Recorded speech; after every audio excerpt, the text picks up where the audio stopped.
paternité spirituelle veut simplement dire le fait d'assumer une responsabilité en tant que père spirituel d'une personne. À la différence de la paternité mondaine, c'est que la paternité mondaine ne s'applique qu'aux hommes. Mais la paternité spirituelle s'applique aussi aux femmes.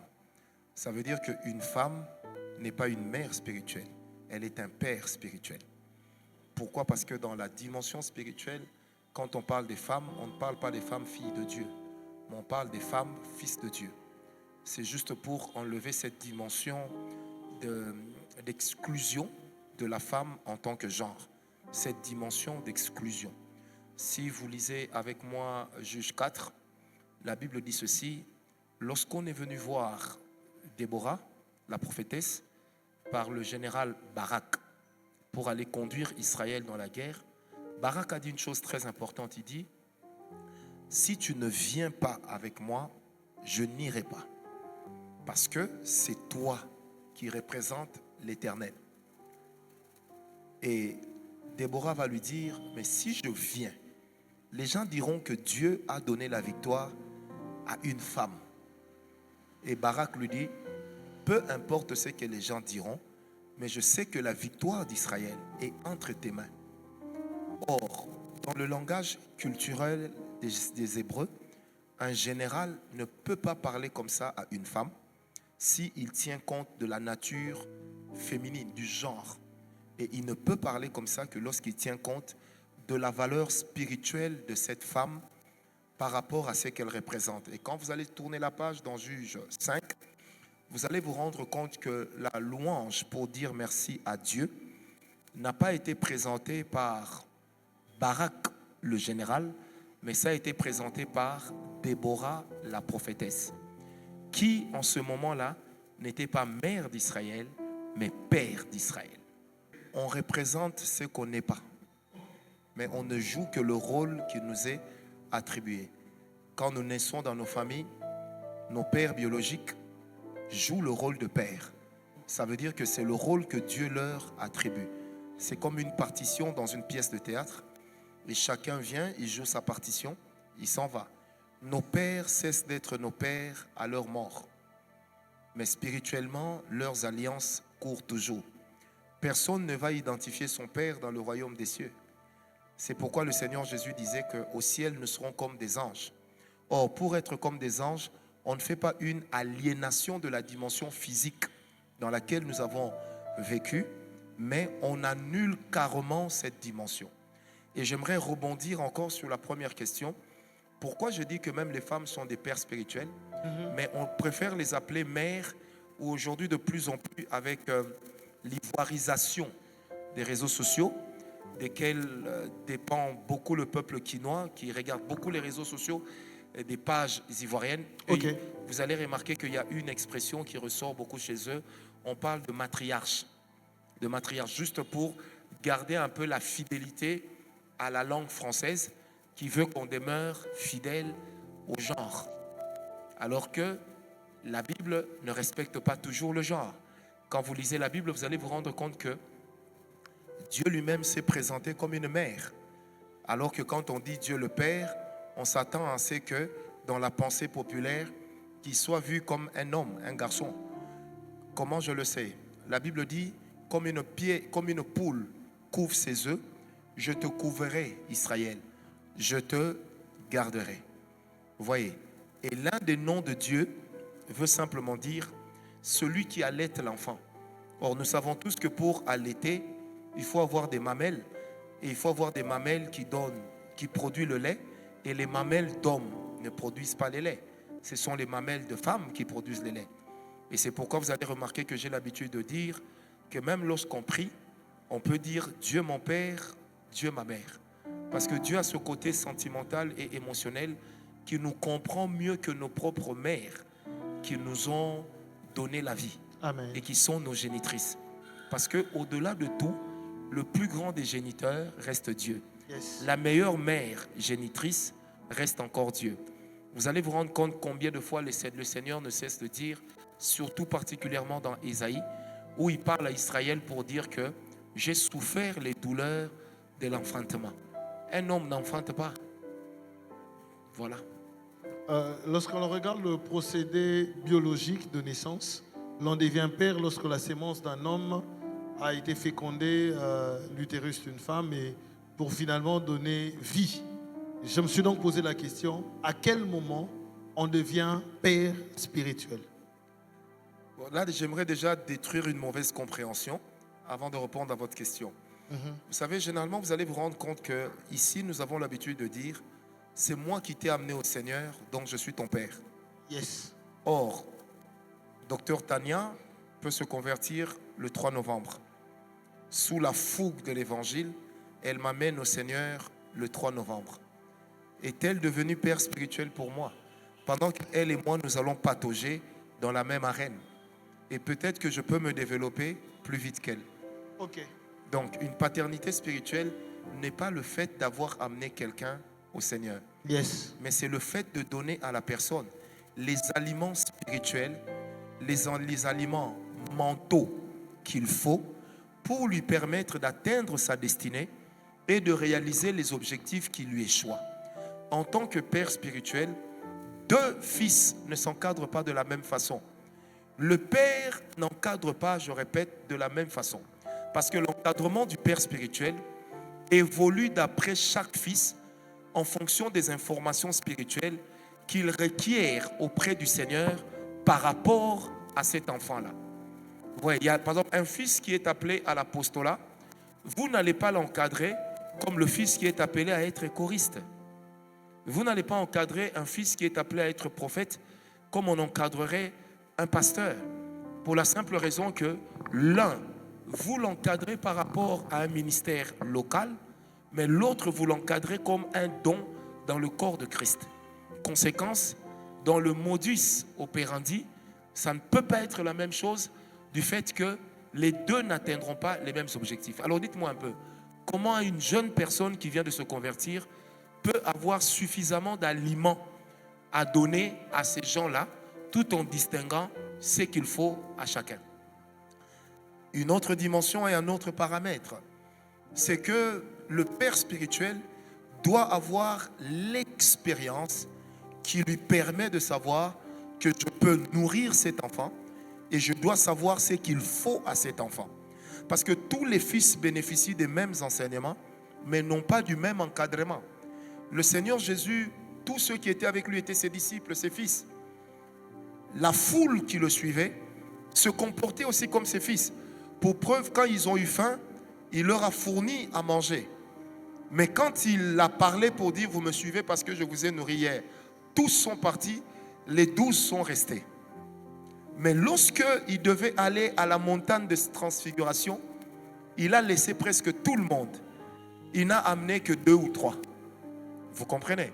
Ça veut dire qu'il y a eu une dimension sélective. Vous prenez Exode 24, l'Éternel dit à Moïse, j'ai rendez-vous avec toi sur la montagne. Viens avec les anciens d'Israël, viens avec Aaron, viens avec Josué. Et dans Exode 24, la Bible dit, oh, Josué servait Moïse. Mais Dieu dit à Josué, tout Israël s'arrêtera au pied de la montagne. Les 70 anciens s'arrêteront à tel niveau de la montagne. Aaron montera avec toi jusqu'à tel niveau. Mais au sommet, tu y arriveras seul. Ça veut dire que même dans l'encadrement, on ne peut pas donner la même nourriture parce que le besoin n'est pas le même. Un chrétien qui vient de se convertir n'a pas besoin d'un père spirituel. Il a besoin d'un encadreur. Mais un chrétien qui commence à avoir ses racines qui piquent a lui besoin d'un père spirituel pour le guider. Papa, reprenez ça. Un chrétien qui vient de se convertir n'a pas besoin de père spirituel. Il a besoin d'un encadreur. Mais maintenant, ce qui se passe, c'est quoi? C'est que quand l'encadreur voit que l'autre monte, il réclame la paternité spirituelle sur celui qui l'encadre. Alors qu'il n'était que l'encadreur. Et comme aujourd'hui, c'est un véritable méli-mélo dans l'église, c'est comme ça que ceux qui gagnent les âmes se font appeler évangélistes. Et les encadreurs deviennent les pères spirituels. Et c'est même ça qui crée le désordre dans les églises locales. Vous allez voir, celui qui vous appelle fils, sous cap, est déjà le père spirituel de quelqu'un qui vous appelle vous aussi fils. alors que le grand-père spirituel n'existait pas. Yes. C'est un véritable remue-ménage, une cacophonie. Les deux mangent à la même table. Moi, j'ai par exemple vu certains de mes fils, tu l'envoies prier pour une famille, il prie, les choses se passent bien, il prophétise, il fait la délivrance. Il commence à encadrer la famille sans t'informer et il commence même à dire à cette famille, vous devez faire le sacrifice, payer la dîme chez moi parce que c'est moi qui m'occupe de vous. Alors qu'il s'occupe de vous mais sous mandat. Yes. Parce qu'il est délégué. Yes. Étant donné que dans la dimension spirituelle, vous avez ce qu'on appelle la dimension de l'autorité suprême, qui n'est représentée que par Dieu. Et puis vous avez la dimension de la délégation d'autorité, qui évolue par palier. Un père spirituel ne peut pas être partout à la fois. Je peux vous dire, écoute, Glody, suis-moi le cas de Diboué. Mais si toi tu marques Diboué, tu n'es pas devenu le père spirituel de Diboué. Yes. Étant donné que Diboué t'accepte parce que je t'ai mandaté. Et l'autorité que tu exerces chez Diboué, c'est parce que tu me représentes. Chez Diboué, moi, je représente Dieu. Mais chez Diboué, toi, tu me représentes. Yes. C'est pourquoi il y a la dimension de ce qu'on appelle les serviteurs de Dieu et les serviteurs des hommes de Dieu. Comment vous allez demander à Géasi d'aller ressusciter le mort alors que Élisée a encore le récipient qui garde l'onction? Malgré la proximité avec Élisée, malgré la verge d'Élisée entre ses mains, mais il n'y avait pas l'autorité d'Élisée parce que le vase n'avait pas la forme de l'autorité que pouvait déverser Élisée. Or, dans le monde spirituel, chaque personne est un vase. Et dans l'encadrement donné par le Père spirituel parle de manière à remplir le vase. Mais vous savez, des fois, quand on vous délègue une autorité, vous aimez que, à la fin, qu'on vous traite en égal. Il y a un problème. Il y a un problème. Quand l'autorité du Père spirituel se démontre, toute autorité se tait. Même quand vous lisez la Bible, vous allez remarquer que le jour où on est en train de baptiser Jésus, Jésus n'a pas parlé. Parce que dès que le ciel s'est ouvert, la Bible dit, une voix se fit entendre. Même le Saint-Esprit était silencieux. Parce que le Père représente l'autorité par excellence. Et c'est lui qui parle, l'Esprit descend pour exécuter la parole parce que l'Esprit est porteur de la parole. Et c'est comme ça que le Seigneur Jésus disait déjà dans Jean 14 et même dans Jean 15 que quand je partirai, je vous enverrai un altos parakletos, mais il ne prendra pas ce qui est à lui. Il ne prendra que ce qui est à moi, il vous le donnera. Ça veut dire que le Saint-Esprit n'agit jamais en dehors de ce que Christ veut. Mais Christ lui-même dira dans Jean 5, 17, je ne fais que ce que je vois faire mon Père. Ça veut dire que Christ lui aussi ne s'est pas reconnu une souveraineté. Mais il a reconnu sur lui la souveraineté de son Père. C'est pourquoi quand vous allez voir à Gethsémane, il a crié, il dit, Père, s'il est possible que cette coupe s'éloigne de moi, mais toutefois non pas ma volonté, mais ta volonté. En fait, qu'est-ce qu'il nous dit là? Que la volonté du Père est au-dessus de la mienne. Yes. Parce que si le Père n'avait pas agréé la volonté du Fils, le Fils n'allait pas mourir à la croix. Mais quand le Père agrée la volonté du Fils, le Fils renonce à sa volonté. Et quand il vient travailler, il ne travaille plus en son nom, mais il travaille au nom du Père. Amen. Et il dit aux gens, ce que vous demanderez en mon nom à mon Père. Il ne dit pas à moi. C'est pourquoi on ne prie pas pour dire, Seigneur Jésus, au nom de Jésus, je te demande. Non, on dit, Père, je te le demande au nom de Jésus. Dans le monde spirituel, le fait de dire à Dieu, je te le demande au nom de Jésus, Dieu nous voit non plus comme des personnes à identité différente, mais Dieu nous voit comme étant des petits Christ. Amen. Simplement ça. Merci. Et pour s'assurer cette dimension d'autorité, Christ dira, je m'en vais au Père. Mais où est-ce que le Père installe le Fils? À droite. Mais où est-ce que le Fils promet de nous installer? Ni à droite, ni à gauche, là où lui-même est. C'est pourquoi il dit, je vous prépare une place. Et dans Colossiens, la Bible dit que Christ est assis à la droite du Père et nous sommes assis avec lui à la droite du Père. Or, si Christ est à la droite du Père, nous, on ne nous voit pas à la droite de Christ, mais on nous voit en Christ. Donc c'est en Christ que nous sommes assis à la droite du Père. Pourquoi on ne dit pas que nous sommes assis à la droite du Saint-Esprit? Parce que le Saint-Esprit vient pour gérer la divinité sur la terre. Alors que Christ vient pour révéler le divin sur la terre. Et le Père, quand il vient, il est l'autorité de celui qui ne fait que ce qu'il veut. Voilà. Amen. J'ai une question par rapport à ces différents rôles. Je reviens un tout petit peu sur la question de l'encadrement et le rôle du Père dans la vie du chrétien en fonction de sa maturité. Je pensais à ce texte, vous l'avez déjà exploité une fois, sur 1 Corinthiens 3, où Paul est en train de parler, il dit, moi j'ai sémé, Apollos a fait croître, a arrosé, mais c'est Dieu qui fait croître. Ma question est, en ce moment-là, qui est le Père spirituel des Corinthes? Ce n'est pas la question que Paul évoque. Non. Okay. Paul est en train de répondre à une question qui divise l'Église, qui est le fait que les gens sont en train de se sectariser, sont en train de devenir des groupuscules. Donc il ne répond pas à la question de la paternité spirituelle, parce que quand il s'adresse à Timothée, il répond à la question de la paternité spirituelle. Quand Pierre dit « Je vous envoie mon fils Marc », il répond à une question de la paternité spirituelle. Mais quand Paul s'adresse aux Corinthiens, il ne répond pas à la question de la paternité spirituelle. C'est pourquoi vous allez voir, par exemple, que quand il va chez les Éphésiens, il leur dit, vous êtes matures, devenez les imitateurs de Dieu, de Christ directement. Quand il s'adresse aux mêmes Corinthiens, il dit, devenez mes imitateurs. Ça veut dire que vous n'avez pas la maturité d'imiter Dieu. Imitez-moi parce que vous ne comprenez pas la Bible. Mais vous comprenez au moins ce que je vous enseigne. Simplement ça. Amen. Matthieu 23, je crois le verset 8 et 9, c'est l'un des textes que j'ai vu qui tire généralement à polémique. Christ est en train de dire, n'appelez personne Père. Quelle est donc votre interprétation de ce texte?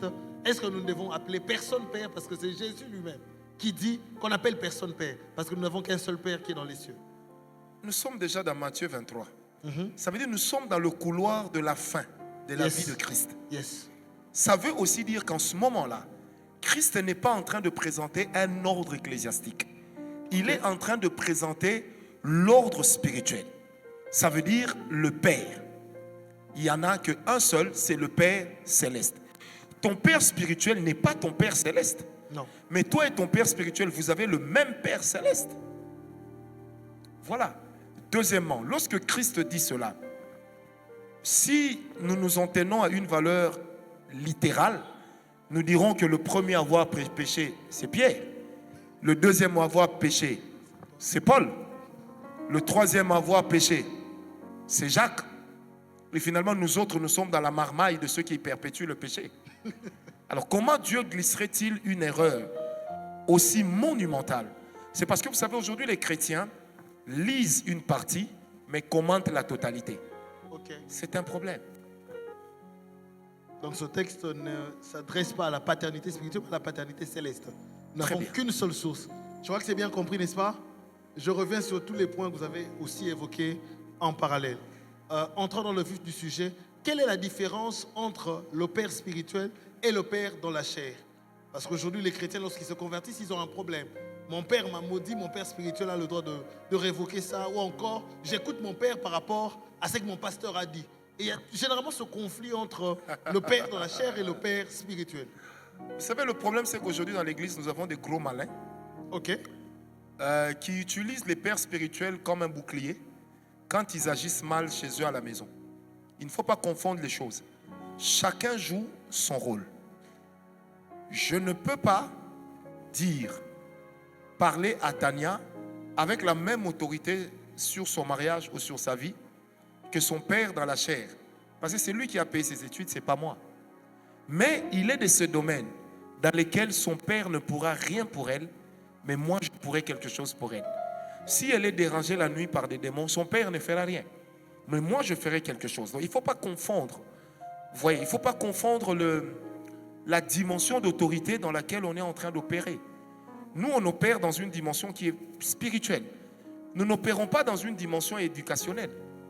Je me rappelle à l'époque, j'ai vu une maman venir chez moi à la maison, me dire, non papa, je suis contre vous parce que ma fille est très impolie, alors que vous êtes son père spirituel. J'ai rigolé. J'ai posé la question à la maman, est-ce que nous l'avons fait ensemble? Elle était un peu gênée. J'ai dit, non maman, répondez-moi, est-ce que cet enfant, nous l'avons eu ensemble? Il a dit non. J'ai dit, son père existe, non? Oui. Donc ça veut dire que les repères de son impolitesse viennent de chez vous. J'ai dit, est-ce que l'impolitesse là, elle a commencé à la manifester quand elle est venue à l'église? Oh non. Elle a toujours été impolie, mais nous on pensait que l'église... J'ai dit non. ne vous dédouaniez pas pour laisser à l'église votre charge parentale. Sans compter que des fois les parents aussi sont méchants. Là où ils échouent, ils veulent que l'église réussisse. Mais quand l'église réussit, ils s'attribuent les fleurs. Moi, j'ai aimé un jour le papa d'une de mes filles spirituelles m'a appelé, il me dit non, ma fille doit se marier. Je dis ah bon? Oui, parce que bon, c'est vrai qu'elle a un fiancé dans votre église, mais moi, j'ai accepté déjà un autre fiancé. Il me dit, c'est ma fille. Et il le dit 3 fois. Et je lui ai dit, papa, nous ne sommes pas en train de nous disputer votre fille. Elle restera votre fille, elle ne portera jamais mon nom. Mais, puisque vous avez décidé, je lui accorderai la bénédiction de l'église, étant donné que je ne vois aucun mal à ce qu'elle puisse obtempérer à votre choix. J'ai laissé faire. Parce que le père m'a fait comprendre qu'en fait, c'est ma fille. Il y a cette limite-là qu'il faut savoir respecter.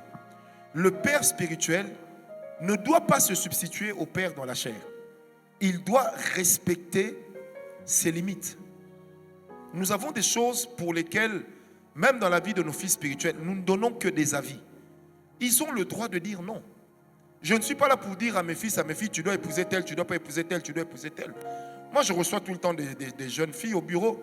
Non, tel me fait la cour, papa, vous, qu'est-ce que vous pensez? Je leur dis toujours, ce que je vais te dire, c'est à titre personnel. Okay. À moins que Dieu m'ait dit quelque chose, mais sinon, je me prononce à titre personnel. Dans 1 Corinthiens 7,7, même l'apôtre Paul s'est prononcé aussi à titre personnel. Il dit, j'aurais voulu que tout le monde soit comme moi, qui ne se marie pas. Mais chacun tient de Dieu un don pas particulier. Et quand vous lisez 1 Corinthiens 7, combien de fois Paul dit, c'est mon point de vue? Parce que j'ai aussi droit d'avoir un point de vue. Mais mon point de vue dans certains domaines n'est pas une imposition. J'ai reçu une de mes filles béninoises. Un jour, elle m'a dit, non papa, je suis entré à l'université. J'aimerais savoir ce que je dois suivre comme étude. Je dis, mais je n'ai jamais étudié avec toi. Je ne sais pas en quoi tu es forte. Je vais te guider comment? J'ai dit, les conseillers pédagogiques dans les écoles existent pour ça. Parce que c'est leur travail. Oui, mais vous êtes mon père spirituel. Je ferai ce que vous me direz. Je dis, tu es fort en maths. Elle me dit, non. Je dis, va faire la polytech. Elle me dit, je ne saurais pas. Donc, je dis, tu vois, il y a des choses que tu sais que tu ne sauras pas. Je dis, va discuter avec tes parents, va discuter avec votre conseiller pédagogique, avec celui qui a été le titulaire de votre classe, qui a suivi votre évolution. Ils sont mieux placés que moi. Oh non, mais Dieu peut aussi parler. J'ai dit, oui, Dieu peut aussi parler. Mais est-ce que Dieu parle pour tout le monde et puis dans tout? À quoi servirait le cerveau que Dieu nous a donné et le potentiel duquel nous sommes porteurs? Sinon, pourquoi dans Sophonie 2.1, la Bible dit, entrez en vous-même, examinez-vous. C'est-à-dire que même Dieu estime que nous avons la possibilité de nous examiner. Yes. Il est de ses sœurs, tu la regardes seulement comme ça, tu regardes avec ses frères-là. Tu n'as pas besoin de l'œil spirituel. Tu sens que les deux, ça ne peut pas marcher. Tu sens que cette fille, si elle épouse et se marie avec ce garçon, elle va mater ce garçon. Okay. Et ce couple sera déséquilibré. Il faudra quelqu'un qui a de l'autorité parce que ma fille ici a un fort caractère. Voilà. Donc là, je donnerai un avis consultatif et non une imposition. Maintenant, là où les fils spirituels deviennent manipulateurs, c'est que quand le conseil que vous leur avez donné leur plaît, ils sont contents. Mais si ça contredit ce qu'ils disent, moi j'ai vu des gens quitter l'église ici. Parce que je leur ai dit, mais tu ne peux pas m'amener une fille aujourd'hui, tu dis que c'est ta fiancée. Demain tu m'appelles, tu me dis que cette fille vit dans le désordre. Et que c'est une fille, mais elle a aussi des filles. Deux fois. Bon, après toi-même tu reviens. Tu me dis, papa, je l'aime quand même. Mais tu attends que je t'accompagne dans la bêtise. Or, demain, quand ça va foirer, tu oublieras tous ces flips et flops. Tu mettras tout sur ma tête. Il a parlé partout, il m'a boudé partout. J'ai dit, je garde ma position. Ce mariage-là, je ne le bénirai pas. Il est parti de l'église. Mais écoutez, je suis au moins content d'avoir empêché une chose pour laquelle, même si Dieu me demande, j'ai l'argument pour dire, mais Seigneur, d'abord, ce n'est pas moi qui allais vivre avec cette fille. Des fois, les gens ne comprennent pas que ce n'est pas moi qui vais vivre à ta place. Mais si tu te retrouves dans la mouise, malheureusement, c'est chez moi que tu vas pleurer matin, midi, soir. Le problème, c'est que nous encadrons des fils qui choisissent ce qu'ils veulent suivre.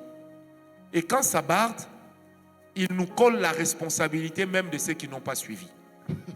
C'est ça le problème. Combien de fois j'ai dit aux jeunes ici, quand on n'est que fiancé, on n'expose pas les fiançailles. Parce que ça peut s'arrêter. Combien de fois je n'ai pas dit ça ici? Combien de fois je n'ai pas dit aux jeunes ici que quand tu aimes une fille, n'assume pas la charge financière de son père? Sinon tu vas regretter. Même les chansons du monde le disent. Combien de fois je n'ai pas dit ça ici?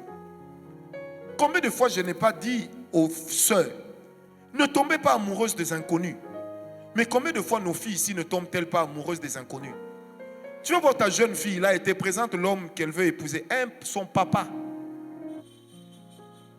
Donc tu regardes le passé de la fille, tu regardes la vie de la fille, tu regardes le papa, tu dis déjà ici, d'ici 20 ans, il y aura une infidélité. Parce que le gars ici, il est fatigué. Et tu sais toi-même, avec les cures d'âme, la vie passée de la sœur, tu sais qu'elle démarre au quart de tour. Mais là-bas, tu sais que c'est un moteur diesel, c'est sur la montagne. Et puis c'est à la montée. Donc tu n'es pas sûr qu'il va démarrer toute sa vie. On dit des fois des choses pareilles, ça fait rire. Mais ce sont des choses qui brouillent les pistes dans les destinées des gens. C'est pourquoi moi, ce que j'ai appris dans la paternité spirituelle, c'est de respecter les limites qu'on me donne. Qu'on vous donne.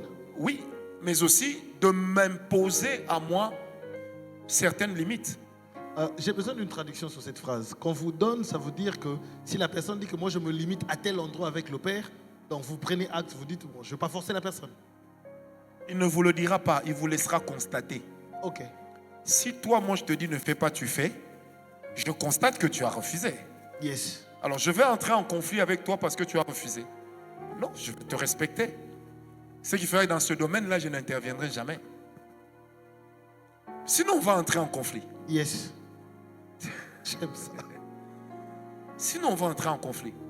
Or, la Bible dit, autant que cela dépende de vous, cherchez la paix avec tout le monde. Yes. Mais la Bible ne m'a pas dit que tout le monde me donnera la paix. Non. Mais je préserve mon patrimoine de paix. Je préserve mon giron de paix. Vous comprenez? Très bien. Je vous donne un exemple. Moi, j'ai un de mes fils spirituels, aujourd'hui divorcé. Les gens parlent, criaillent. Mais avant de divorcer, j'ai dit à la femme, un dossier que moi je gère en tant que père, tu ne peux pas le faire gérer par d'autres. Surtout pas par des gens qui détestent ton mari. Parce qu'ils n'aborderont jamais dans le sens de la réconciliation. Oui, papa, j'ai compris. 2 semaines après, c'est de simples frères, sœurs de l'église qui m'en parlent. Moi-même, j'appelle la dame. Je lui dis, si je suis père et que tu me mélanges à des fils ou à ceux qui ont été des fils qui me haïssent, nos conseils vont entrer en contradiction. Donc tu seras amené à un moment à choisir qui tu vas croire. Mais je vais t'aider. Je sors de cette histoire. Tu es libre et je ne te prodiguerai plus aucun conseil. Prends seulement ce que je t'avais déjà dit. Un peu comme Dieu qui dit à Josué, fais seulement ce que Moïse t'avait dit. Mais je dis, retiens une chose. Le jour où tu seras divorcé, tous ces gens qui t'acclament vont s'éloigner de toi parce que leurs maris n'accepteront pas de voir leur femme fréquenter une femme divorcée et qui est en tort. Cette femme, après, elle racontait partout. Le père Fonka a détruit mon mariage. J'ai dit non. Quelqu'un est venu me dire, j'ai pris les messages, j'ai dit, voyez. Donc, j'ai prévenu pendant que personne ne savait. Mais si tu ne m'écoutes pas, je vais entrer dans ton cœur. Moi, je ne suis pas le Saint-Esprit pour te changer. Non, je te présente une voie. C'est à toi de suivre ou de ne pas suivre. Et je disais à quelqu'un, vous pensez que quand un couple pareil divorce, qui entre vous peut avoir mal sinon moi? J'ai dit, ça c'est la dimension des fois que vous oubliez. Donc, personne ne peut avoir plus mal que moi pour des gens que j'ai connus, que j'ai encadrés depuis toujours. C'est-à-dire que mes larmes, mes pleurs, je vais les garder très silencieuses. Mais ça ne veut pas dire qu'elles n'existaient pas. Tu vois, les yeux qui ont regardé le soleil pendant longtemps ont la même couleur que quand ça vient de pleurer. Yes. Qu'est-ce qu'on veut? Mais malheureusement, c'est ça le genre de fils et filles spirituels que nous avons aujourd'hui. Ils ne suivent pas. Moi, je dis toujours, si tu ne suis pas mes conseils, je n'assumerai pas la responsabilité de ce que tu fais. Il y a une dame ici qui est médecin. Aujourd'hui mariée à un médecin. Mais elle m'a présenté 2 gars dans la vie. J'ai refusé. Attendez. J'ai refusé. Je suis pas allé par 4 chemins. J'ai dit non. Moi, je ne marche pas avec ces histoires. Ce type-là ne m'inspire pas. Elle a suivi. J'assume. Elle ne suit pas. Elle assume. Papa, tu penses que quand tu ne suis pas, je vais mal dormir la nuit? Oh, faut laisser, je vais dormir. Très clair. Allez. Une question, papa. Quel est... Je vais avoir des questions systématiques, j'en aurai 4 ou 5. La première, quel est le rôle du père spirituel dans la vie du croyant ou d'un homme de Dieu? Le père spirituel n'est qu'un individu qui a grandi avec Dieu. Ok. Son rôle dans la vie des autres serviteurs de Dieu, c'est être leur frère. Son rôle dans la vie des autres serviteurs, des autres enfants de Dieu, c'est d'être lui aussi un bon enfant de Dieu et un bon frère. Mais son rôle dans la vie du fils spirituel devient un peu plus spécifique. Oui, de son fils, en fait. Voilà, son rôle dans la vie du fils spirituel, si je pars de l'histoire, par exemple d'Exode 17, là où Josué doit livrer la bataille contre Amalek, Moïse prend la responsabilité spirituelle, la responsabilité de la dimension spirituelle de combat. Mais Josué prend la dimension des transpirés. Mais la victoire de Josué vient des mains de qui? De Moïse. La responsabilité de Élie, ça a été pendant 26 ans d'apprendre à Élisée à être un bon prophète et à être un homme qui sait s'opposer à la nation s'il le faut, à être un homme qui sait servir Dieu en ayant le caractère de serviteur. Et il aura été père et maître sur Élisée pendant 26 ans. La responsabilité de Moïse envers Josué, ça aura été de prendre les batailles spirituelles de Josué, mais d'enseigner Josué à le remplacer demain.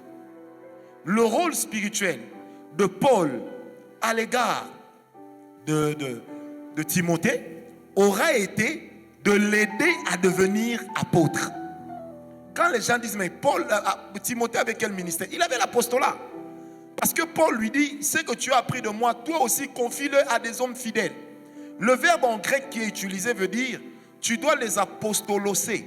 Ça veut dire que tu dois aussi, toi, jouer un rôle d'apôtre comme moi je l'ai joué chez toi et tel que tu m'as vu le jouer partout. Vous comprenez?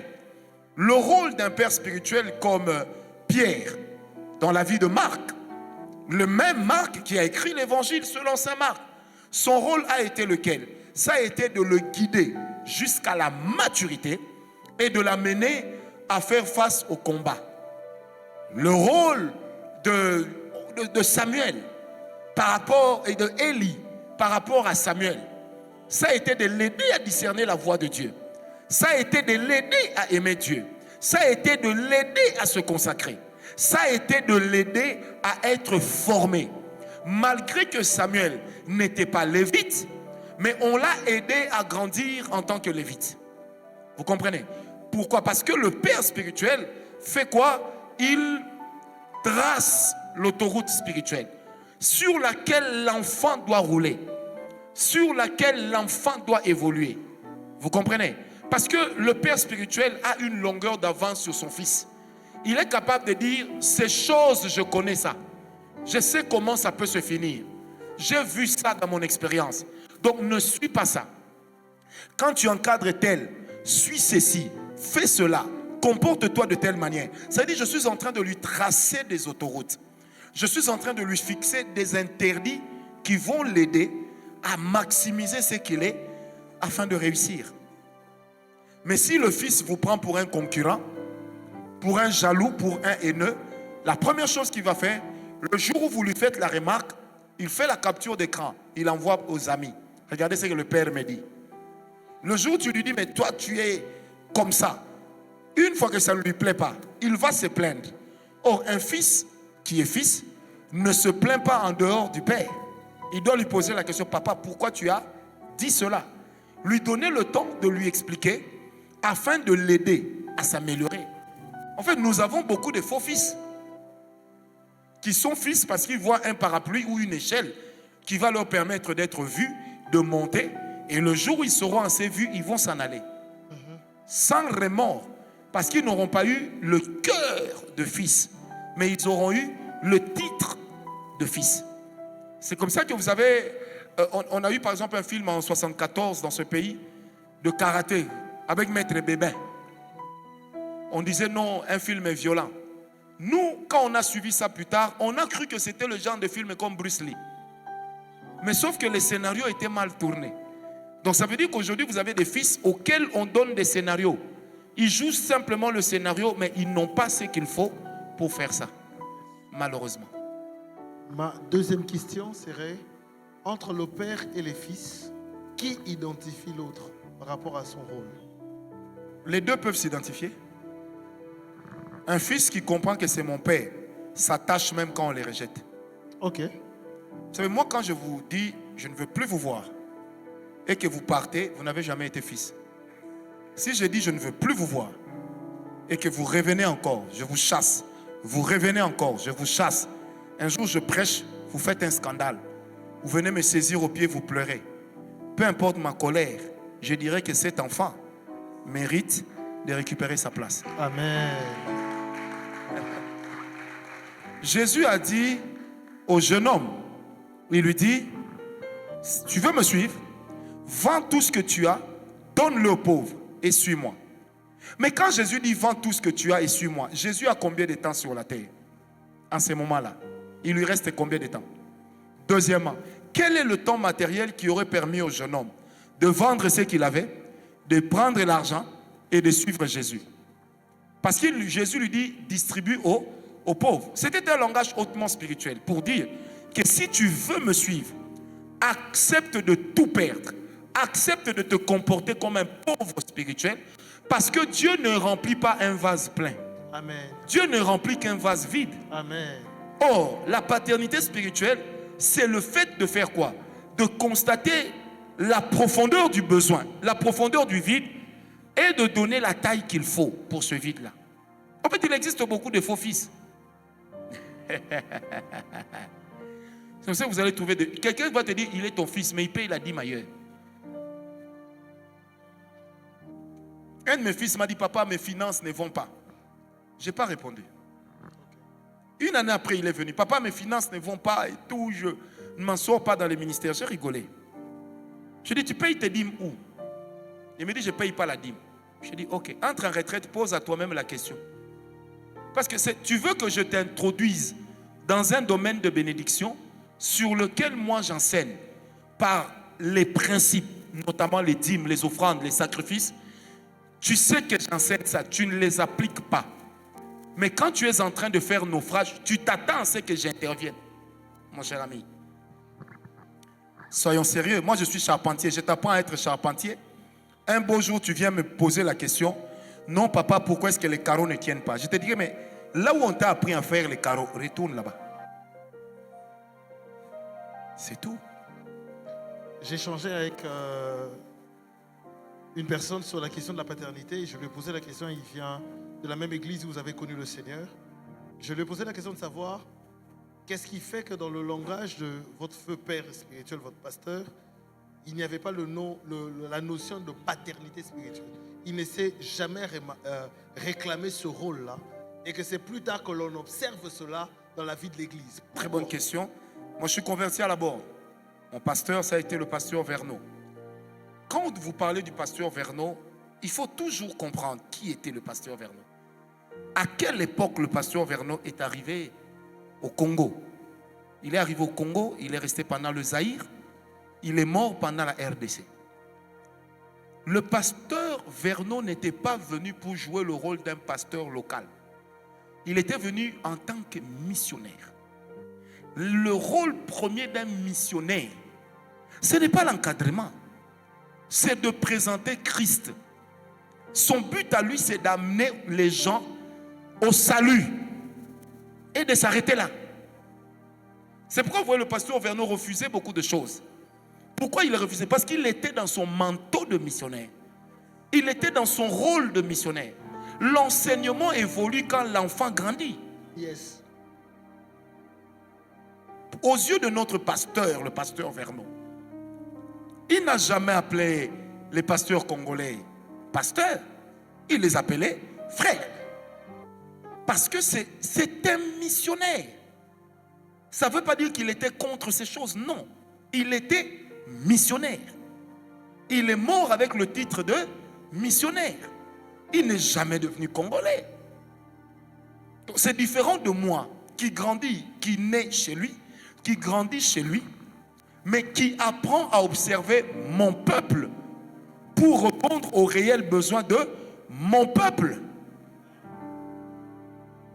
Les Blancs ont des us et coutumes, mais ce sont des coutumes sur lesquelles ils ont déjà craché depuis belle lurette. Nous, les Africains, les Juifs, nous avons des coutumes. Et dans la Bible, il y a même la coutume des Juifs qui ne s'applique pas à moi qui suis chrétien.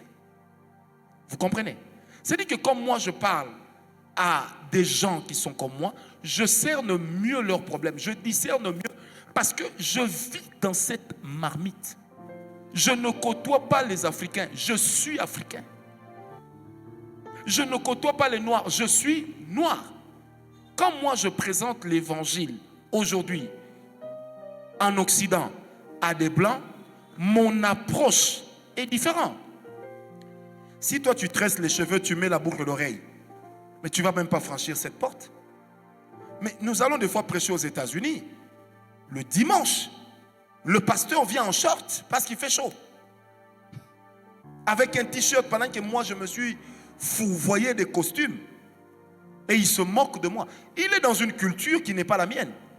Si moi je viens prêcher ici, un dimanche, ou même un culte de grands jeunes, avec un shirt, combien de personnes est-ce que je ne vais pas choquer? J'ai publié une de mes photos, j'étais à Dubaï dans le désert. J'ai mis un shirt avec une chemise. Plus de 4000 commentaires en une heure. Quand vous suivez, les Africains avaient des commentaires qui allaient dans le même sens. Et vous pouvez savoir que ça, c'est un Africain qui ne sort pas de l'Afrique. Qui est impressionné par les mollets d'un homme de Dieu. Mais si aujourd'hui je meurs, mon cadavre à la morgue, est-ce que ce sont les frères de l'église qui iront nettoyer ça? Enfin. Donc vous voyez que même dans l'approche de l'évangile, il y a un aspect culturel qu'il ne faut pas négliger. Vous voyez par exemple les prêtres catholiques, eux, ils ont plutôt une politique de vous amener l'évangile, mais tout en faisant tout pour être confondus avec vous. Première chose, ils parlent votre langue. Ils digèrent votre culture. Et eux, quand ils ont vu qu'en Afrique, nous étions un peu plus conscients des problèmes des démons, des problèmes de délivrance, ils ont créé ce qu'on appelle les prêtres, ceux qui sont avec Padre Pio, exorcistes. Même s'il y a à boire et à manger dans cette histoire. Mais pourquoi ils ont brandi cela? C'est pour répondre à un besoin que leurs fidèles les ont posé. Mais aujourd'hui, ils l'exercent même en Occident. Parce que l'Occident a perdu beaucoup de l'évangile. Et on se rend compte après que nous avons tous en réalité les mêmes problèmes. Une sous-question, papa. Est-ce que cela ferait de la paternité spirituelle une question culturelle? J'en arrive. D'accord. Après cela, une autre chose. La paternité spirituelle n'est pas une question culturelle, mais c'est un concept qui a connu son âge d'or avec l'église du Nigeria et du Ghana. Ça ne faut pas oublier. Ça a connu son essor avec l'église du Nigeria et l'église du Ghana. Le Seigneur Jésus, Bartimée l'a appelé Rabouni, qui veut dire le maître enseignant qui connaît tout. Ça pouvait être un choc pour certains. Et Samuel s'est présenté comme un Nabi El Elohim. Ça veut dire celui qui enseigne au sujet de Dieu. Vous comprenez? Donc un père. Alors, chez les anglo-saxons, les titres sont très importants. Plus qu'ils ne le sont chez nous, les francophones. Les francophones ont le malheur de parler français. qui fait que les francophones, ça vocifère beaucoup. Mais il n'y a aucun pragmatisme. Les anglo-saxons, par contre, quand ils parlent de daddy ou de dad, ils ont une conception de quelqu'un qui mérite un double honneur, de quelqu'un qui est un guide, de quelqu'un qui est un exemple, de quelqu'un qui est un modèle. Pourquoi nous nous battons pour être des modèles? Parce que nous voulons assumer cette fonction-là que certains nous reconnaissent. Simplement. Donc on va au-delà de la culture. Mais vous allez prendre un homme de Dieu, comme le pasteur Verneau par exemple. En fait, le pasteur Verneau était américain, mais c'était un Français. C'est un Français de souche. Il n'y a qu'à voir l'orthographe de son nom. Ce sont des Français qui sont partis de la France, installés en Suisse, francophone. Vous allez prendre un Idaosa, c'était un anglophone, jusque dans la mentalité. Vous allez prendre un Benny Hinn, donc il a une mentalité anglo-saxonne. Et eux, quand ils parlent de daddy, daddy, daddy, c'est autre chose. Malheureusement, ceux qui, les premiers, ont amené daddy ici, au lieu d'amener le daddy dans la fonction, ils ont amené le daddisme comme une philosophie pour perfectionner la personne du père, ce qui est mauvais. Ok. Voilà. Et je me rappelle à l'époque, il y a Facebook venait d'apparaître et puis de commencer. Et puis quelques temps après, j'ai publié sur les dangers du daddisme. Les premiers à m'avoir attaqué, c'était mes propres amis. Je leur ai dit non. Ne faisons pas croire à nos fidèles que nous sommes des dieux, ni des archanges. Ils doivent savoir que nous sommes des défauts. Nous avons des défauts. Nous sommes des hommes. De sorte qu'au jour où il nous arrive un problème, que eux aussi puissent nous aider. Que eux ne soient pas choqués au point d'abandonner l'évangile. Quelqu'un m'a dit un jour, il dit, prophète, j'aime comment vous enseignez dans les grands jeunes. Vous montrez que vous êtes un homme comme tout homme, malgré votre dimension spirituelle. J'ai dit, c'est ma pédagogie, mais au même moment, c'est une vérité à laquelle je crois. Quand Paul prêche le combat spirituel, il prend aussi le temps de dire, je voulais venir chez vous depuis longtemps, mais Satan m'en a empêché. Quel est l'enseignement qu'il donne? Ne minimisez pas votre ennemi. C'est ça le sous-entendu.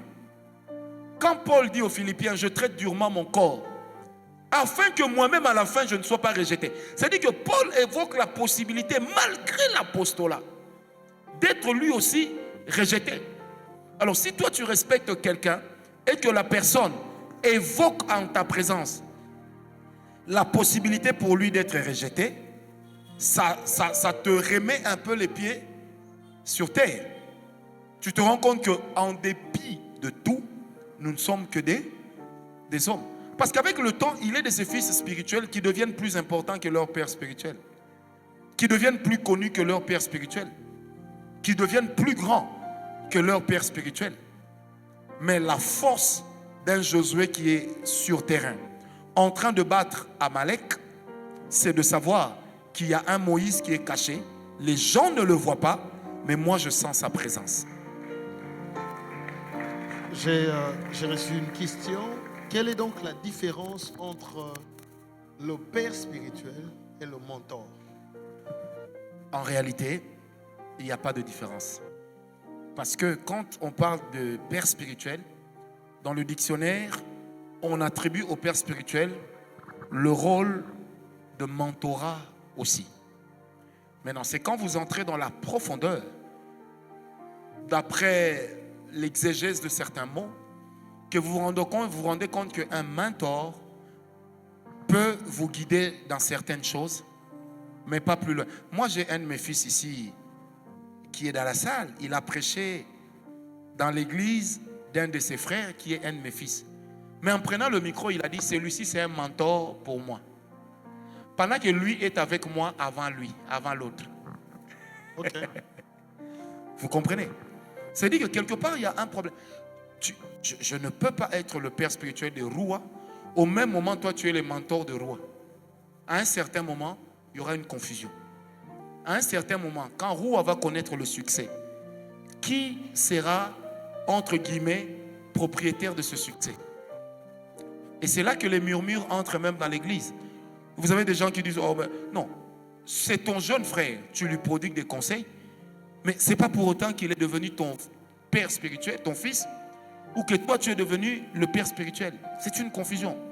Et moi personnellement, je n'aime pas trop cet imbroglio des termes, parce qu'à la fin, même quand nous les définissons, ça crée un véritable remue-ménage.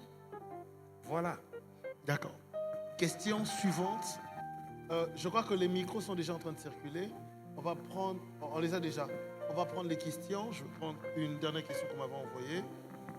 Quelle serait la limite en termes des choses que l'on peut ou ne pas dire à son père spirituel? Parce que la question qu'on m'a demandé, est-ce qu'il faut tout dire à son père spirituel?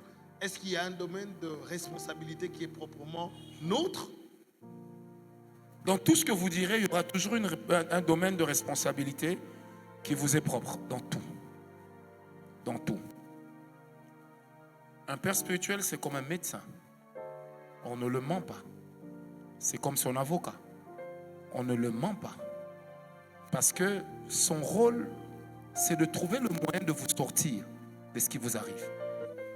En tant que père, on n'expose pas les enfants qui ont mal marché quand ils ont eu le courage de dire ce qu'ils ont fait. Mais quand ils n'ont pas eu le courage de dire ce qu'ils ont fait et qu'ils vous ont menti, même à vous, vous n'allez pas vous mouiller pour quelqu'un qui vous a menti. Sinon, à la fin, vous devenez, vous deux, coupables. Tu peux avoir des filles spirituelles auxquelles il est arrivé de tromper leur femme. Des filles spirituelles qui ont trompé leur mari. On ne les expose pas. Mais il a trompé sa femme 14 fois. Chez toi, il avoue une fois. Tu acceptes la responsabilité d'une fois. Mais après, tu apprends que c'est comme si tu as dit, bon, je m'engage à porter cette veste. C'est sûr que c'est une veste, ça doit peser entre 0,5 et 0,6 grammes. Et 600 grammes. Et puis un beau jour, tiens, tu te rends compte que la veste que tu portes, c'est un métal plein. Mais on ne t'a pas prévenu. Tu fais quoi? Tu fais comme David.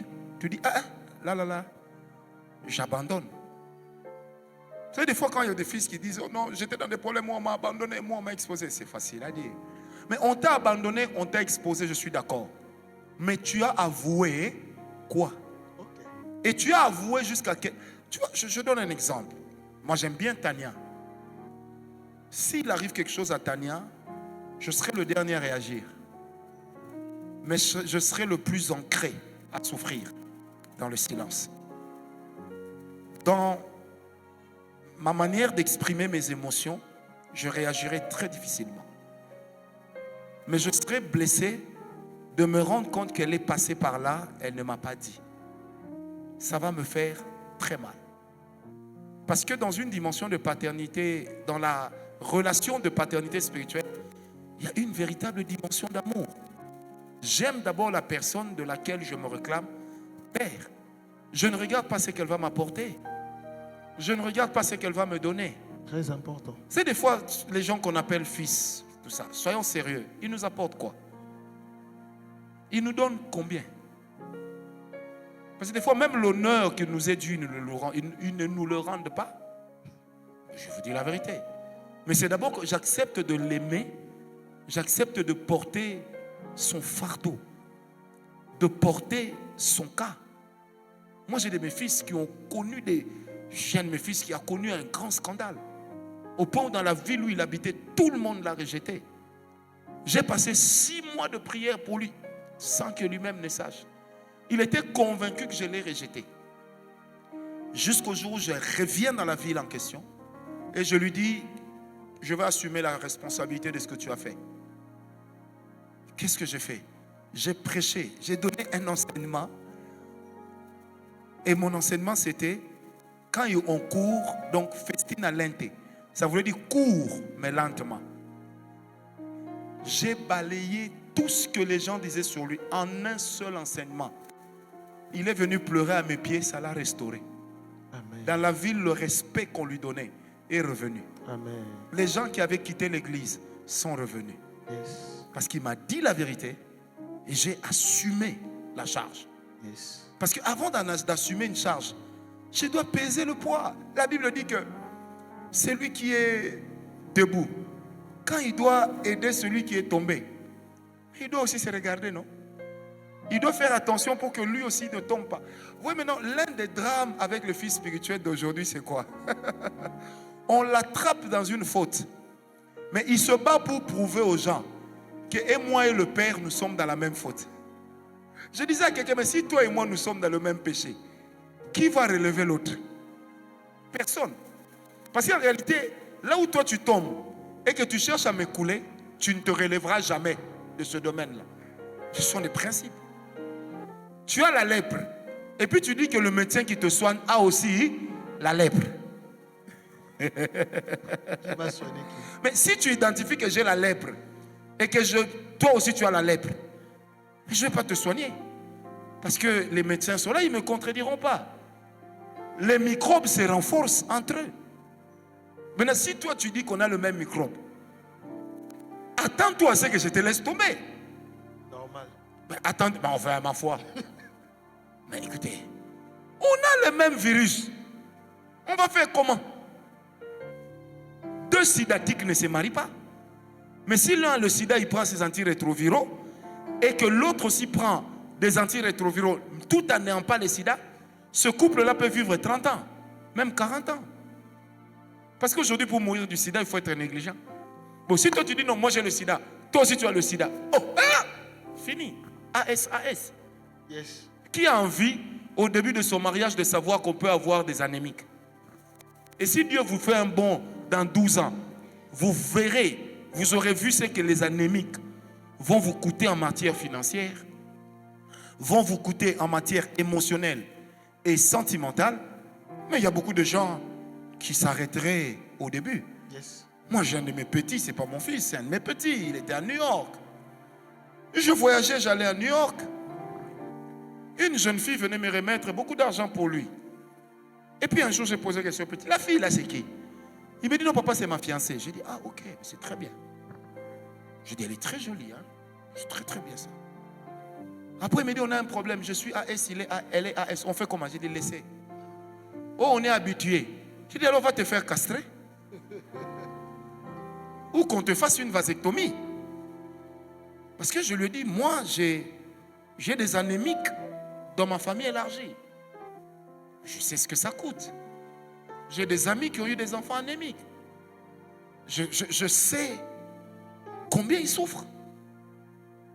J'ai mon meilleur ami quand j'étais enfant, qui était anémique, qui est mort à 17 ans. Alors qu'il était vigoureux. Je sais. Quand nous, on voulait jouer au foot, à l'époque, on jouait au foot, chaque temps donnait 2 heures avant la mi-temps. Mais lui, quand il jouait 10 minutes, si sa maman est là, il sort d'abord du terrain, mon fils. Nous, on ne comprenait pas quand il fait chaud. Lui, il met des pulls. Pendant la saison sèche, il a des manteaux. Mais nous sommes à Kinshasa. Tu comprends? Quand nous, on fait des jeux brutaux, lui, il reste à l'écart. Mais il est costaud. Mais le jour où on m'a appris qu'il était anémique et qu'il est mort, j'ai pleuré mon ami pendant plus de 4 ans. Vous comprenez? Donc c'est la même chose. Si nous tous, nous sommes pareils. C'est comme quelqu'un qui est venu me voir une fois ici, il me dit, papa, encadre-moi, je suis apôtre tel. Je dis, ok. Je veux que tu deviennes mon père. Je dis, ok.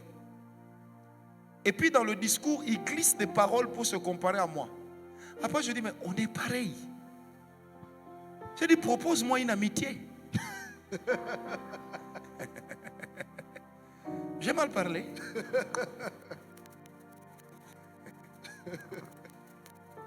Le problème, c'est que, vous savez, moi, un jour, quelqu'un m'écrit, ah, bonjour père, tu es mon père. Je lui ai répondu, non. Appelle-moi prophète Francis Ngawala. Si tu refuses, appelle-moi frère ou révérend. Ça me suffit. On ne doit pas se plonger dans une hypocrisie telle que seule l'église moderne sait le faire. Non, moi, je n'ai pas la veine d'hypocrisie. Yes. J'ai toujours prié pour ne pas devenir hypocrite. J'aurais voulu qu'on prenne les guerres des pères et les alliances des pères On m'a dit qu'il y avait des questions dans la salle. Il n'existe pas les guerres des pères. Il n'existe que les guerres des mentalités et des individus. Ah ça. Pas les guerres des pères. Ah ça. Non. Mais quand les guerres des hommes ou encore de leur mentalité impliquent les fils de qui ils sont. Mais c'est parce qu'eux-mêmes ne réalisent pas ce que c'est qu'être père. Moi, si je suis père, je n'encouragerai pas mes enfants à aller insulter les gens. Yes. On a vu des pasteurs qui m'ont insulté ici.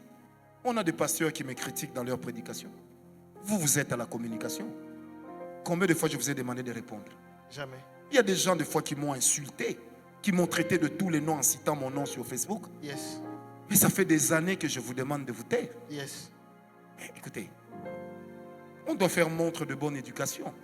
On doit faire montre de maturité. Certains combats sont aussi des combats de mon appel. Mon appel, ce n'est pas l'appel de mes fils. Yes. Il est de ces batailles que je dois livrer seul. J'aime ça. Quelqu'un m'a insulté une fois ici. Oui, ceux qui prêchent les hôtels sont des escrocs. J'ai répondu. Mais après, j'ai appelé la personne. J'ai dit, mon cher, toi et moi, au-delà de tout, nous sommes frères. Nous sommes frères. J'ai dit, toi, tu vas me dire que dans ton église, tu ne perçois pas les hôtels. Et le terrain là que tu as acheté à $1 million, tu l'as acheté avec l'argent de ton père. Ton père n'a pas ces moyens-là, on se connaît. J'ai dit, tu l'as acheté avec quoi? Les affaires. Mais tu as appris à faire tes affaires derrière les dîmes et les offrandes que tes fidèles te donnent. J'ai dit, mon cher, il y a des choses qu'on raconte. Mais il faut avoir pour socle la vérité. J'ai dit, si toi tu n'aimes pas que j'appelle ça hôtel, toi tu appelles ça sacrifice, mais nous prêchons quoi? La même chose. Toi tu dis que moi j'ai un chant. L'autre dit j'ai une chanson. À la fin, les deux font quoi? Ils chantent. Yes. Donc, je vais prendre la deuxième quasiment, comme ça on va prendre les questions dans la Ne salle. soyons pas dupes. C'est comme ça que des fois vous voyez des gens, ils s'insultent, ils se lancent des invectives et beaucoup d'autres histoires. Maintenant, après la honte, c'est quand on se réconcilie. Yes. Maintenant, il faut après nous expliquer. Le Saint-Esprit était où quand on s'insultait? Yep. Parce qu'après, il ne faut pas prendre des gens pour des dupes. Nous ne prenons pas tous la bouillie.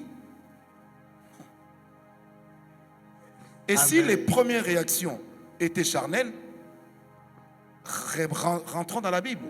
Si les prémices sont saintes, la masse le sera aussi. Yes. Ça veut dire quoi? Que si les prémices sont sales, Tout la le masse. reste. Une des choses qui détruit aujourd'hui, entre guillemets, beaucoup de gens qui s'appellent pères spirituels, ce sont les réseaux sociaux. Les réseaux sociaux ne sont pas une église. Yes. Facebook n'est pas une église. Facebook n'est pas une école de prophètes, ni une école apostolique. Il ne faut pas se leurrer. Le buzz est un langage païen qui dit qu'on crée un scandale pour attirer l'attention, mais peu importe les moyens, peu importe ce qu'on a dit ou ce qu'on a fait.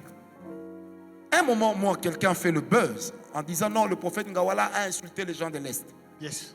J'ai été copieusement insulté. Mais quand j'ai commencé à répondre poliment, quelqu'un m'écrira pour dire c'est moi qui ai sorti ça sur les réseaux. Je dis, est-ce que tu as suivi tout l'enseignement? Je dis, est-ce que tu sais que ma femme est de l'Est? Il fait, ah. Je dis, est-ce que tu sais que moi j'ai des belles sœurs de l'Est? Oh. Je dis, est-ce que tu sais que j'ai des nièces qui ne parlent que anglais et swahili, mais qui s'appellent Ngawala? Alors, vais-je uriner dans ma propre nourriture? Vais-je créer un danger dans mon propre giron? Tout de suite, la personne me dit, ah, papa, je vous demande pardon. Je vous demande pardon. Les gens qui m'ont poussé à le faire voulaient faire le buzz. Regardez les gens qui découpent mes grands jeunes. Ils ne diront jamais que c'est que je prêche là, je prêche ça aux grands jeunes et aux couples. Yeah. Aux gens d'un certain âge, dans un certain cadre. Mais parce qu'il faut faire le buzz, ils vont dire Tala pasteur Oyo Makambwa Lobby. Mais j'ai dit ça, je l'assume. Mais c'est dans quel contexte? Élie a dit au serviteur d'Akab, allez dire à ce chien d'Akab, pourquoi est-ce qu'aucun pasteur n'a prêché les injures bibliques? Parce qu'à l'époque, il n'y avait pas de buzz. Et moi, je ne suis pas partisan des buzz. Yes. des fois quand on se tait, c'est pas parce qu'on n'a pas à dire, mais c'est parce que des fois ça nous arrange d'observer la bêtise. Parce que la bêtise des autres nous rend aussi sages. Amen. Et dans les enseignements que Dieu donne, des fois il nous donne de remarquer les erreurs des autres. Pas pour les charrier, mais pour apprendre que ça, moi je ne ferai pas. Je vais vous donner un exemple. Il y a 2-3 ans, un de mes aînés que j'apprécie et que j'aime, je sors un texte sur Facebook, je dis, quel est ce genre de prophétie où on attribue aux gens les maris d'autrui? Ok? Yes. En fait, je protestais contre quelque chose qui était arrivé à un couple de l'église locale. Et je voulais que ça profite à la communauté des saints. En 3 jours, j'ai eu 5000 commentaires. Tous les commentaires me ramenaient à cet aîné-là.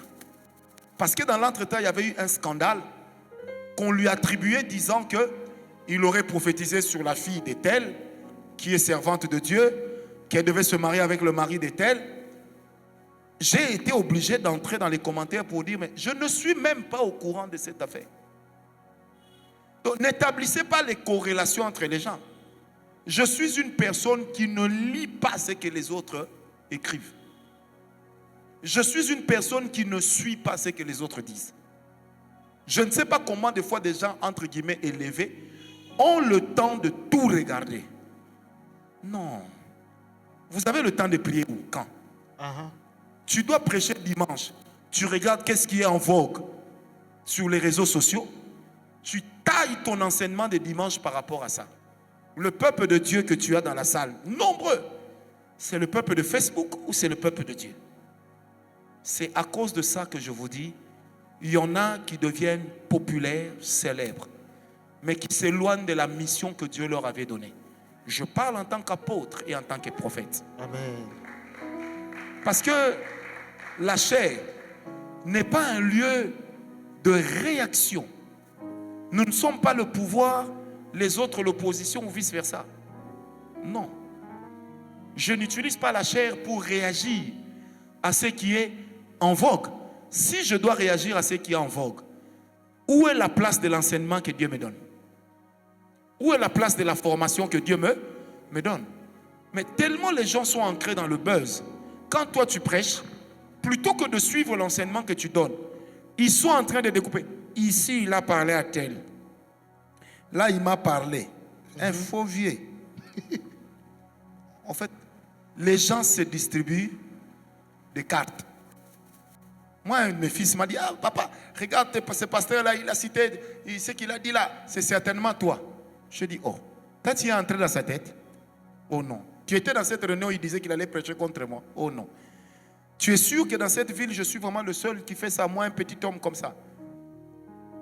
Et puis lui-même fait, ah, excusez-moi papa.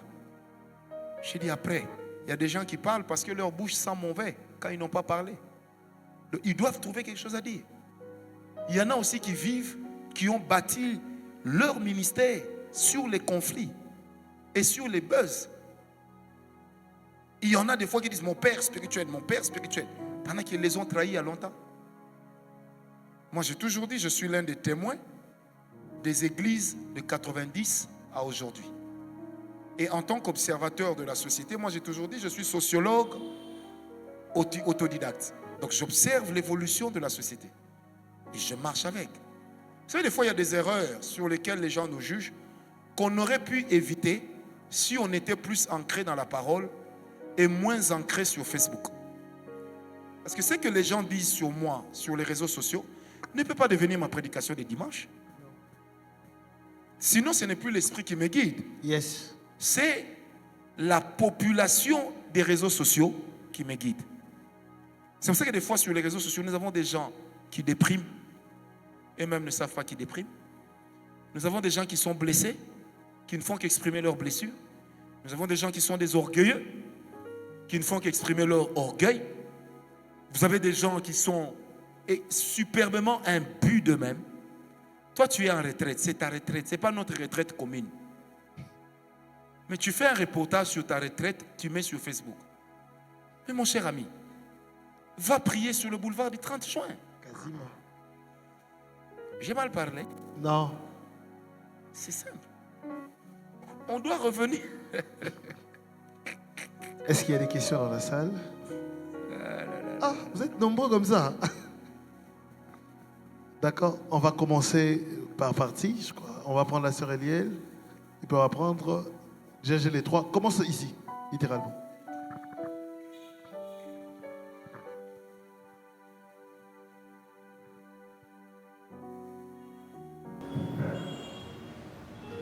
Bonsoir à tous. Bonsoir. Depuis le samedi passé, j'ai deux questions que je n'avais pas eu l'occasion de les poser. Alors, permettez-moi de vous poser trois questions. La Bible dit tu ne te souviendras plus des choses passées. Pause. Ma première question le samedi passé, je prends mon exemple. Je suis née d'une famille où ma mère est consacrée prophétesse. Mon père aussi sert Dieu. Et étant né dans cette famille, voilà, on m'a appris à prier et tout ce qui va bien. Alors, en grandissant, après avoir parlé du père spirituel, je voudrais vous poser cette question. Est-ce que le fait de naître dans ce contexte, dans cette famille, fait de notre père qui est consacré pasteur, notre père spirituel ou notre mentor? Et la deuxième question était celle de savoir, quand vous avez parlé des offrandes qu'on peut faire auprès des amis et de nos encadreurs, celle de nos mentors, c'était celle de savoir si